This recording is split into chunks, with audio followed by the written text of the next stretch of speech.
படிப்புக்கு ஏத்த வேலை ஏன் பண்ணல அப்படின்னு கேட்டாங்கல்ல.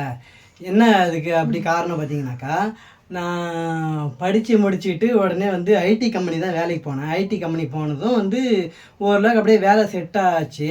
அப்புறம் அன்னதானம் போடுங்க அப்படின்னு சொன்னீங்கல்ல, நம்மளுக்கு வந்து இந்த மாதம் சம்பளம் வந்து வரலைங்க, அதனால தான் அன்னதானம் கொடுக்கல. ஸோ சம்பளம் வந்துச்சுனாக்கா $100 வந்தால் தான் சம்பளமே போடுவாங்க. ஸோ $100 வந்ததுக்கப்புறம் ஒரு 10 நாள் கேப் விட்டு தான் வந்து சம்பளம் போடுவாங்க.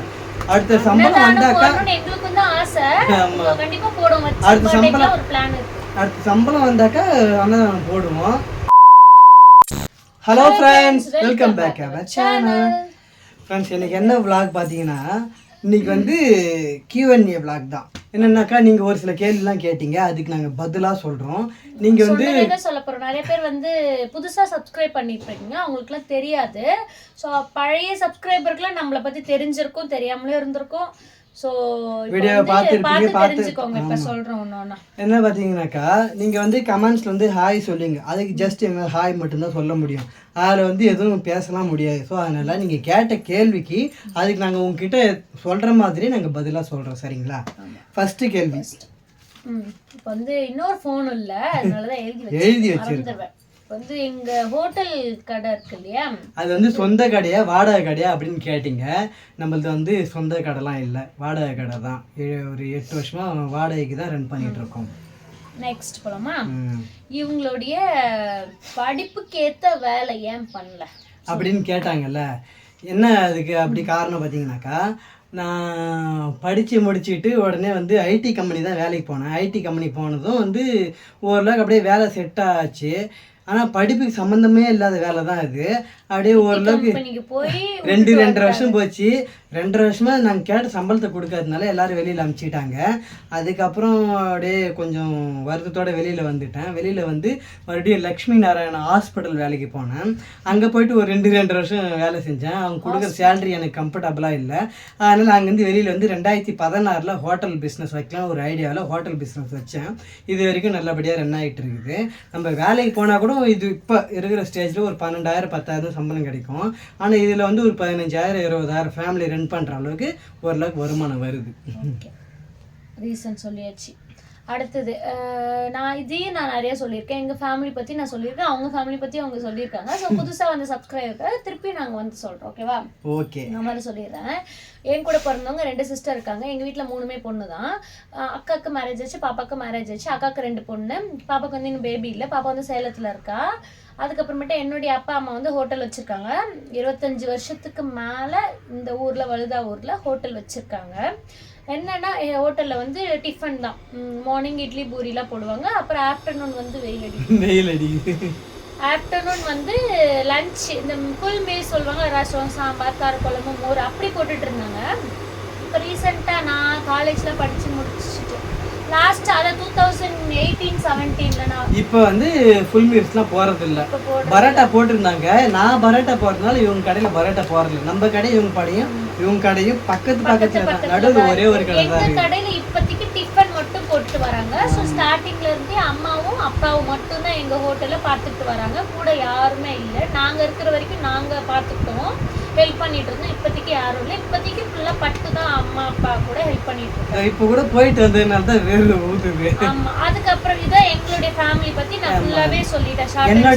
என்னுடைய ஃபேமிலி பார்த்தீங்கன்னாக்கா, எனக்கு ஒரு அண்ணன் ஒரு அக்கா. அண்ணனுக்கு கல்யாணம் ஆச்சு, அக்கா கல்யாணம் ஆகிடுச்சு. அண்ணனுக்கு கல்யாணம் ஆகிட்டு ஒரு பொண்ணு இருக்காங்க. அப்புறம் கேட்டிருந்தீங்க அவங்க அண்ணா அண்ணி காட்டுங்க அப்படின்னு சொல்லியிருந்தீங்க. நாங்கள் அவங்கக்கிட்ட முழுமையாக பேசவே மாட்டோம். என்னன்னாக்கா, ஒருத்தவங்களுக்கு கல்யாணம் ஆகிடுச்சுனாக்கா என்னென்னலாம் பிரச்சனை வரும் எல்லா வீட்லையும் நடக்கிறது தான். அதனால நாங்கள் வந்து பேசுறது இல்லை. என்னென்னா எனக்கு கல்யாணம் ஆகிறதுக்கு முன்னாடியே பேசுறது இல்லை. அவங்க கல்யாணம் ஆகிட்டு வந்ததுமே வந்து அப்படியே அவங்களுக்கு எங்களுக்கு பிடிக்கல, நாங்கள் பண்ணுறது அவங்களுக்கு பிடிக்கல, அப்படியே அவங்க தனியாக பிரிஞ்சு போயிட்டாங்க. அந்த ஸ்டோரி கூட நான் சொல்லியிருக்கேன். ஸோ அதனால் வந்து அவங்களுக்கு விருப்பம் இல்லை, அதனால் அவங்க வீடியோவில் காட்டல. அதுதான் மெயின் ரீசன். அப்புறம் பார்த்தீங்கன்னாக்கா அதுக்கப்புறம் ஏன் வந்து அப்பாவை காமிக்கவே மாட்டீங்க வீடியோவில்? ஏன் நீ அப்பாவே காமிக்க மாட்டேன்? அப்பா காலையில் 4:30 மணிக்கு 5 மணிக்கெலாம் கொல்லிவயல் வேலைக்கு போயிடுறாரு. சாயந்தரம் 6:30க்கு வராரு. இந்த இடப்பட்ட நேரத்தில் அவங்க தம்பி வீட்டு கல் இருப்பாங்கல்ல, செங்கல் கூலிக்கு அது போயிட்டு அங்கே மாடுலாம் வச்சுருக்காங்க. ஒரு 3-4 மாடு வச்சுருக்காங்க. அது தண்ணி காட்டுறது, புல்லு போகிறது, அந்த மாதிரி வேலை செஞ்சுட்டு மணி 6:30க்கு வருவாரு. அதனால தான் காட்டுறது. இப்போ கூட 2 நாளைக்கு வீடியோ காட்டு. நிறைய பழைய வீடியோலாம் போயிட்டு பாருங்க, அப்பா வந்து நாங்கள் காமிச்சிருக்கோம். அப்புறம் தம்பிக்கு ஏன் மொட்டை அடிக்கல அப்படின்னு கேட்குறீங்க. நிறைய முடி வந்திருக்கு, ஏன் மொட்டை அடிக்கல கேட்குறீங்க. எங்கள் பங்காளி வீட்டு சைடில் நிறைய பங்காளி இருக்கிறாங்களாம். இப்போ கூட ஒரு 5-6 மாதத்துக்கு முன்னாடி, ஒரு 7 மாதத்துக்கு முன்னாடி எங்கள் பங்காளி இறந்துட்டாங்க. அதனால தான் மொட்டை அடிக்கிறது அப்படி தள்ளி போயிட்டே இருக்குது. இந்த தை மாதத்துக்குள்ளே எப்படியாவது மொட்டை அடிக்க முடியும்.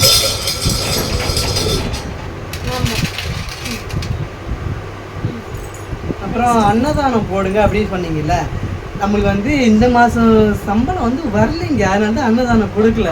ஸோ சம்பளம் வந்துச்சுனாக்கா $100 இருந்தால் தான் சம்பளமே போடுவாங்க. ஸோ $100 வந்ததுக்கப்புறம் ஒரு 10 நாள் கேப் விட்டு தான் வந்து சம்பளம் போடுவாங்க. அடுத்த சம்பளம் வந்தாக்கா அடுத்த சம்பளம் வந்தாக்கா அன்னதானம் போடுவோம். ஓகேங்களா? அடுத்தது ஏன் வந்து வீட்லயே vlog போடுறீங்க, அவுட்டிங்லாம் போயிட்டு போடலாம்ல அப்படின்னு கேட்டீங்க. வெளியெல்லாம் போய் போனோம்னாக்கா ஒரு $500-1000 செலவு பண்ணி தான் நம்ம வந்து வீடியோ போட முடியும். அந்த $500-1000 செலவு பண்ணி ஒரு புதுமையான இடத்த தான் வந்து உங்களுக்கு காட்ட முடியும். ஸோ காசே இல்லாமல் வெளியில் போயிட்டு எப்படி வீடியோ போகிறது? அதனால தான் நாங்கள் குண்டை சட்டி உள்ளாரே குதிரை ஓட்டுறோம். வீட்டு உள்ளாரே இருந்து ஏதாவது ஒரு ஸ்டோரி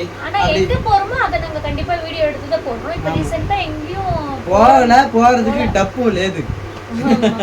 அதனால தான் கண்டிப்பா அவுட்டிங்ல போயிட்டு போறோம். அடுத்ததுக்கு அப்புறம் கல்யாண வீடியோ இருக்கு இல்லையா, அது வந்து காமிங்க அப்படி சொல்லிட்டு கேட்டேன். கல்யாண ரிசப்ஷன் வீடியோ வந்து முடிச்சு 3-4 வருஷம் ஆயிடுச்சு. அது வந்து ஒரு $6000-7000 கட்டி அதை வாங்கணும். அதுக்கே காசு இல்லை. அதனால தான் வந்து அந்த ஆல்பத்தை வாங்குறதுக்கு காசு இல்லாமல் தான் அப்படியே பெண்டிங்லேயே இருக்குது. ஒரு $6000-7000 இருந்ததுனாக்கா அந்த ஆல்பத்தை வாங்கி உங்ககிட்ட அதை வீடியோவை காமிக்கிறோம். அதுக்கப்புறம் எந்த ஆல்பமே இன்னும் வாங்கல, எல்லாத்தையும் வாங்கணும் கூடிய விரைவில். அதுக்கப்புறமேட்டா என்னுடைய அப்பா அம்மா வந்து ஏன் காமிக்க மாட்டீங்க அப்படின்னு சொல்லிட்டு கேட்டீங்க. நாங்கள் வந்து எப்படின்னா அந்த காலத்து ஜென்ரேஷன் பீப்புள்னா அவ்வளோ விரும்ப மாட்டாங்க யூடியூப்ல.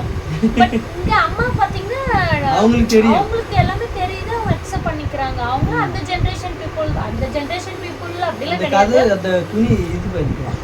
இன்னைக்கு கரண்ட் இல்லைன்னு தான் நாங்கள் வெளியில வந்தோம். நாங்கள் வெளியில வந்ததுக்கு அப்புறம் கரண்ட் வந்துடுச்சு. அதனால தான் வெளியில இருந்து அடிக்குது. அப்புறம் வந்து செட் ஆகல, அவங்களுக்கு வந்து விருப்பம் இல்லை, அவ்வளோதான், வேற ஒன்றும் இல்லை. மெயின் என்ன கேட்டீங்கன்னாக்கா, அக்கா வேலைக்கு அனுப்பலாம்ல அப்படின்னு கேட்டுருந்தீங்க. கரெக்டு தான், வாஸ்தவமான பேச்சு தான். எனக்கு வேலைக்கு அனுப்பணுன்ட்டு எனக்கு இஷ்டம் இல்லை. ஆனால் அக்காவுக்கு விருப்பம் இருக்குன்றாங்க. போகட்டும், வேலைக்கு போகட்டும். அவங்க விருப்பத்துக்கு ஏற்ற மாதிரி நான் தடை எதுவும் சொல்லலை. அவங்க வேலைக்கு போனாலும் அந்த வேலைக்கு போகிறது எனக்கு இஷ்டம் இல்லை. இஷ்டம் இல்லைன்னா அப்படிலாம் சொல்லலை. அவங்க வந்து ஐடிலேயே போ அப்படின்னு சொல்கிறாங்க. படித்ததுக்கு தகுந்த வேலைக்கு தான் நீ போகணும் அப்படின்னு சொல்லிட்டாங்க. ஆனால் என்னை பொறுத்த வரைக்கும் நீ படித்ததுக்கு தான் அதுக்கு ஏற்ற வேலை தான் போகணுன்னா செட் ஆகலை. ஓகே, என்ன இப்போதைக்கு என்ன வேலை கிடைக்குதோ அதுக்கு நான் போகிறேன்னு சொன்னேன். விட மாட்டேன். சரி, ஓ விருப்பம். நான் விட மாட்டேன் சொல்லலை. நீயே ட்ரை பண்ணி போன்னு சொல்கிறேன். என்ன போயிட்டு இவங்ககிட்ட கேளு அவங்ககிட்ட கேளு அப்படின்றாங்க. எனக்கு யாரை தெரியும் வேலை கேட்கறதுக்கு? யாராவது வேலை இருந்தால் சொல்லுங்க. என் பொண்டாட்டி சிஎஸ்சி ஐடி படிச்சிருக்கான். அதுக்கப்புறம் நீ உங்க பேர் என்ன? எங்க பேர் எல்லா வீடியோலயுமே நாங்கள் சொல்லி. ஆமாம், என் பேர் வந்து ராஜசேகர். ஆனால் பட்டு வந்து ராஜ் அப்படின்னா தான் அவங்களுக்கு பிடிக்கும். நம்ம பட்டு பேர் வந்து டிசியில் இருக்க பேர் வந்து லக்ஷ்மி. ஆனால் நம்ம எல்லாருமே வீட்டிலலாம் வந்து கிரிஜா அப்படின்னு தான் கூப்பிடுவோம். அதுக்கப்புறம் பட்டுன்றது நாங்க லவ் பண்ண ஸ்டேஜ்ல இருந்தே பட்டுன்னு கூப்பிட்டுட்டு இருக்கோம். அது பழக்கமா ஃபர்ஸ்ட் என்ன வந்து புஜ்ஜின்னு தான் கூப்பிட்டாங்க. இல்ல ஃபர்ஸ்ட் லவ் பண்ணும்போது புஜ்ஜி அப்படி லவ் பண்ண ஸ்டேஜ்ல ஃபர்ஸ்ட் என்ன பட்டு சொல்லுவாங்க.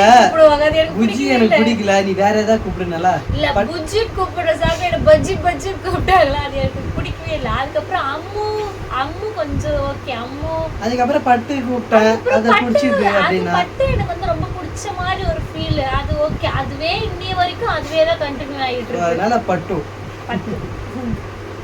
அதுக்கப்புறமேட்டா நாங்கள் என்ன ஊர் கேட்டிங்கல்ல, நாங்கள் வந்து விழுப்புரம் டிஸ்ட்ரிக்ட். ஆனால் எங்கள் பக்கத்தில் பாண்டிச்சேரி இருக்குது. விழுப்புரம் வந்து எங்கள் ஊர்லேருந்து 30 கிலோமீட்டர். ஆனால் பாண்டிச்சேரி எங்கள் ஊர்லேருந்து ஒரு 17 கிலோமீட்டர் தான். எங்கள் ஊர் வந்து வழுதாவூர். அங்கே தான் நாங்கள் இருக்கோம். ஓகேங்களா? அப்புறம் வந்து சொந்த வீடா அப்படின்ட்டு கேட்டிங்க, வாடகை வீடா கேட்டிங்க. எங்கள் வீடு சொந்த வீடு தான். ஓகேங்களா? சொந்த வீடு, சின்னதாக அழகாக சந்தோஷமான வீடு தான். எங்களுக்கு போதுமான வீடு தான். ஆனால் வந்து வெளி பார்வையாளர்கள் இருக்காங்களா, அவங்களுக்கு வந்து நீங்கள் எப்படி இருக்கீங்கன்னு கேட்குறீங்க. எங்களுக்கு இந்த வீடு போதும், ஆனால் எல்லாருக்கும் இருக்கிற ஆசை மாதிரி எங்களுக்கு வீடு கட்டணுன்ற ஒரு ஆசை, அது கண்டிப்பாக அப்புறம் நிறைவேறும். இப்போதைக்கு எங்களுக்கு இந்த வீடு வந்து போதுமான வீடு தான்.